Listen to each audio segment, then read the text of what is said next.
First we'll open the trap door using a tool such as this. The trap door opens and I advise that we power the detector down. Remove the power cable.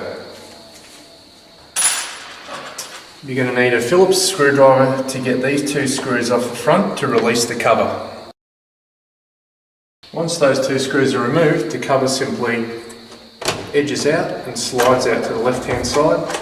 Release the cover, making sure that it's hanging on the tethers and doesn't break on the floor. The sampling module here is this black part here, which requires the releasing of 3 screws and 1 cable.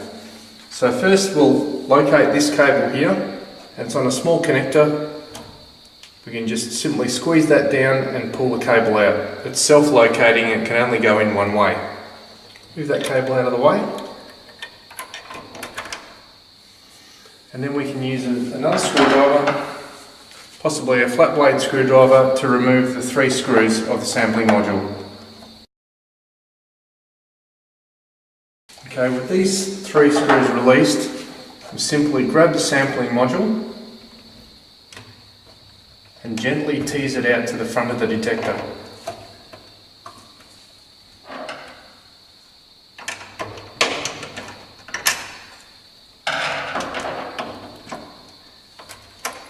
You've now successfully removed the sampling module.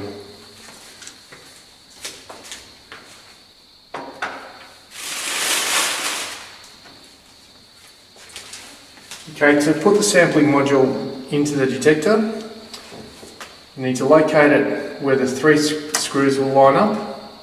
So place it into the detector like that. It's the reverse action of what you did before.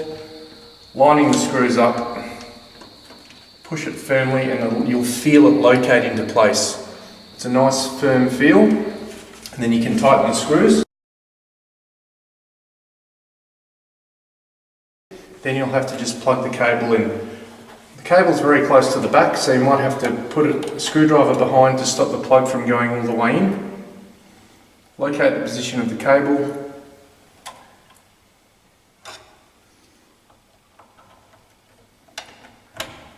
Plug it in, just make sure that it's plugged in securely, and then you can proceed to close the cover of the detector, taking care to make sure the wires don't get jammed. Just like that. Then with your Phillips screwdriver, put your front 2 cover screws back.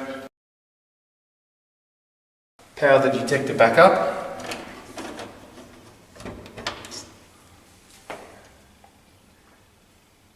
Close the door.